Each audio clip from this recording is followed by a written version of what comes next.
Aujourd'hui, j'aimerais vous proposer deux versets et vous allez me dire lequel des deux vous préférez. Le premier se trouve dans l'évangile de Luc, au chapitre 22 et au verset 31. C'est Jésus qui parle et qui s'adresse à Pierre, Simon, et il lui dit ceci: Simon, Simon, Satan vous a réclamé pour vous cribler comme du froment, mais j'ai prié pour toi afin que ta foi ne défaille point. Et l'autre texte se trouve dans le deuxième livre des Chroniques, au chapitre 32 et au verset 31. Cependant, lorsque les chefs de Babylone envoyèrent des messagers auprès de lui, le roi Ézéchias, pour s'informer du prodige qui avait eu lieu dans le pays, Dieu l'abandonna pour l'éprouver, afin de connaître tout ce qui était dans son cœur.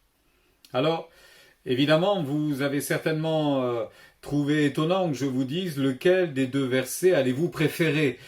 C'est difficile de préférer un verset plutôt qu'un autre. Mais là, précisément, vous avez le choix entre « J'ai prié afin que ta foi ne défaille point », ça signifie entre autres « Je serai avec toi tout le temps », et puis cet autre passage où il est dit que Dieu l'a abandonné. Alors, si je vous demandais maintenant laquelle des deux situations vous préférez, j'ai pas beaucoup de doutes sur votre réponse. Sans aucun doute, c'est le passage où Jésus affirme qu'il sera aux côtés de Pierre afin de l'accompagner dans toutes les difficultés qu'il allait rencontrer. Néanmoins, le passage d'Ézéchias est intéressant. Parce que quand il est dit que Dieu l'abandonna, Dieu l'a abandonné, cela signifie que Dieu ne l'a pas aidé. Entendez par là que Dieu l'a laissé agir seul. Et là, vous comprenez où je veux en venir, bien évidemment, avec le fameux confinement qui recommence à partir d'aujourd'hui. Confinement, ça veut dire isolement, ça veut dire éloignement, et ça veut dire église fermée. Vous avez certainement souffert durant ces quelques mois, avant l'été où l'église a été fermée, et vous avez éprouvé une grande joie lorsqu'il a été possible de se retrouver à nouveau. Nous avons tous vécu cette chose-là ainsi. Il est vrai que le temps du confinement n'a pas été un temps facile. Et d'ailleurs, beaucoup sont arrivés à la conclusion qu'ils ne souhaitaient pas revivre une situation telle qu'elle. Et aujourd'hui, nous y sommes à nouveau confrontés. Et rien ne nous dit d'ailleurs que nous n'y serons pas confrontés une fois encore, et peut-être deux, et peut-être trois. En fait, si Dieu ne nous aide pas, et si Dieu n'agit pas pour nous, en fait, s'il nous laisse agir seul, quel en sera le bénéfice ? Nous voyons dans la situation d'Ézéchias qu'il a manqué de sagesse. Il n'a pas été très malin. Il a montré ses trésors à ceux qui étaient venus le voir alors qu'il ne les connaissait pas. Il leur a tout montré en fait. Il a parlé de son royaume, de sa prestance. Bref, il a été séduit, la flatterie l'a emporté et ça a été un piège pour lui. Aujourd'hui, évidemment, nous ne sommes pas dans les mêmes circonstances et absolument pas dans la même situation. Mais le fait est que nous vivons des temps d'épreuve. Il faut reconnaître que ce qui arrive sur le monde tout entier est une épreuve redoutable. Et dans nos églises, beaucoup ont souffert de l'affection du coronavirus. Nous savons que certains ont perdu des êtres chers, des amis. L'inquiétude grandit pour les personnes à risque, et nul ne saurait dire si demain il ne sera pas atteint dans sa chair, atteint physiquement, atteint de proche à cause de la perte d'un être cher. Sera-ce le temps de dire que Dieu nous a abandonnés? Certainement pas. Dieu a laissé Ézéchias agir seul. Il ne l'a pas oublié. Il l'a simplement laissé agir seul pour connaître l'état de son cœur, pour savoir ce qu'il y avait dans son cœur.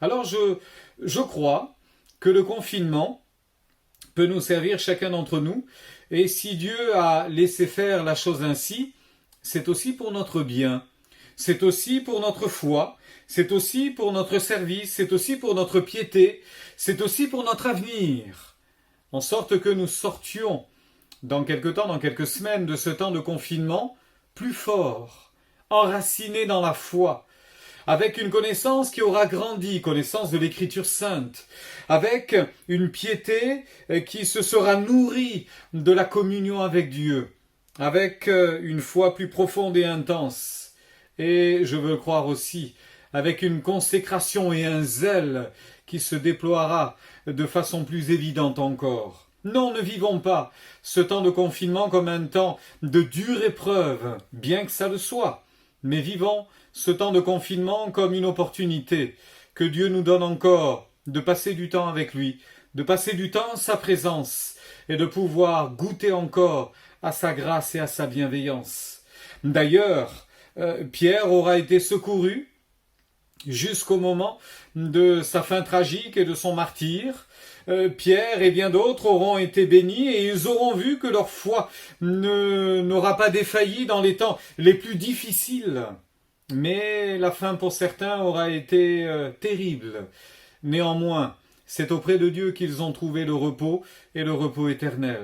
En ce qui nous concerne, frères et sœurs, apprécions ce temps qui est là devant nous, parce que c'est un temps de mise à part, c'est un temps de formation, c'est un temps d'apprentissage, si vous voulez, c'est un temps de perfectionnement. Il me semble d'ailleurs que lorsque quelqu'un part en formation, il quitte l'Église. Et pendant quelques semaines, quelques mois, nous ne le voyons plus, et puis il revient. Et quand il revient, nous l'interrogeons et nous lui disons alors, qu'as-tu appris ? Est-ce que tu as appris beaucoup de choses ? Est-ce que finalement tu sais faire davantage de choses maintenant ? Et le but de l'apprentissage, de la formation, c'est bien cela, n'est-ce pas ?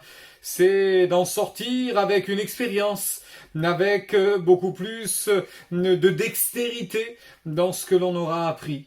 Eh bien que Dieu nous accorde sa grâce et que lorsque nous nous retrouverons à nouveau à l'Église, nous soyons plus experts, que nous ayons plus de dextérité, que ce temps de mise à part ait été vraiment un temps de perfectionnement et un temps d'apprentissage, que ce temps de mise à part ait été vraiment pour nous un temps de formation, et que lorsque nous nous retrouverons dans le service de Dieu, chacun pour l'œuvre de Dieu à son service, d'un même cœur, d'une même âme ensemble, désireux d'avancer, nous puissions nous trouver les uns les autres bien plus unis encore, avec beaucoup plus de capacité encore à servir Dieu dans les temps que Dieu prépare.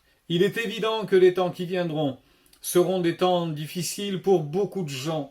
Tout autour de nous, bien des personnes vont connaître la détresse morale, sociale, peut-être quelques abandons, quelques échecs, et ils auront besoin d'aide. Voilà pourquoi il faut que l'Église soit au rendez-vous à ce moment-là. Et je crois que ce temps que Dieu nous accorde le sera. Sera un temps qui nous permettra d'être formés, que notre piété, que notre foi s'enracine, que notre connaissance de Dieu grandisse, afin d'être plus utiles pour le bien de nos semblables. Nous voulons croire que ce temps sera un temps béni. Alors oui, Dieu va nous éloigner les uns des autres, nous allons nous séparer physiquement les uns des autres, au moins pour un temps. Le rassemblement à l'église ne sera pas autorisé, ne sera pas permis, mais notre communion avec Dieu, elle, demeurera la même. D'ailleurs, on va entretenir le lien, bien évidemment. Vous vous en doutez, comme ça a été fait il y a plusieurs mois, avec des Zooms, avec des films, avec YouTube, avec WhatsApp. Nous ne perdrons pas le contact, évidemment. Mais le plus important, c'est que notre relation tous les jours avec Dieu grandisse, que notre temps de mise à part devant Dieu s'intensifie, et qu'au sortir de ce moment-là, nous puissions dire « j'ai grandi avec Dieu, j'ai fait des progrès avec Dieu ». Alors voyez-vous, entre ce verset « je serai avec toi tout le temps » et cet autre verset « je vais te laisser seul un instant », je ne sais dire lequel il nous faut préférer, mais j'aurais presque tendance à dire que Dieu nous laisse agir seul, mais que Dieu ne nous aide pas un temps, nous permet, bien évidemment, et c'est ça le but, nous permet de nous positionner, de faire le point, de pouvoir nous jauger nous-mêmes, et ainsi de pouvoir nous examiner, et de pouvoir demander à Dieu son aide afin de boucher les trous, afin de combler les lacunes et afin d'être meilleur. Dieu se servira de cela pour nous rendre plus utiles à son service. Dieu se servira de ce temps, mon frère, ma sœur, pour vous rendre plus utiles à son service. Alors que Dieu nous permet de vivre ce temps comme un temps béni, parce que la bénédiction de Dieu sera là, comme un temps où nous pourrons vivre de nouvelles expériences encore avec Dieu. Je termine avec 2 textes qui nous ramènent à cette réalité-là. Un premier se trouve dans le livre de Néhémie au chapitre 9 et au verset 31, où il est dit ceci: « Mais dans ta grande miséricorde, tu ne les as pas anéantis, tu ne les as pas abandonnés, car tu es un Dieu compatissant et miséricordieux. » Et puis dans le psaume 37, le verset 25, que l'on aime à rappeler bien souvent, « J'ai été jeune, j'ai vieilli, et je n'ai point vu le juste abandonné, ni sa postérité mendiant son pain. » Jamais abandonné à cause de la fidélité de Dieu, à cause de son immense compassion et à cause de sa bienveillance. Non pas abandonné, mais quelquefois mis à part pour un temps de formation, pour un temps de perfectionnement et pour un temps d'apprentissage. Que Dieu nous permette de vivre ainsi ces moments-là. Que Dieu vous bénisse. Nous sommes heureux d'être là devant toi encore aujourd'hui pour te demander ta grâce. Quel bonheur de pouvoir nous appuyer sur toi. Quel bonheur de pouvoir espérer encore après toi. Et quel bonheur de savoir que tu es là et que tu vivras encore à nos côtés durant tous ces temps. Que ton nom soit béni, que ton nom soit loué pour ces moments. Merci de nous accompagner, de nous faire grandir en toi, de nous permettre de vivre encore de belles expériences avec toi. Oh, que ton nom soit loué. Nous t'aimons, nous t'adorons et nous voulons être plus utile à ton œuvre, et nous voulons te servir davantage encore. Alors merci de nous accompagner dans ces moments-là, dans ces semaines qui sont là devant nous. Merci de veiller sur nos âmes, et de nous permettre de vivre encore de belles choses avec toi, et qu'ensemble, au retour de ce confinement, lorsque nous nous retrouverons, nous puissions réaliser les uns les autres, en partageant nos expériences, que oui, nous avons grandi, et oui, nous avons fait des pas en avant avec toi, et nous avons été de progrès en progrès. Que ton nom soit loué et béni en toutes choses. Amen.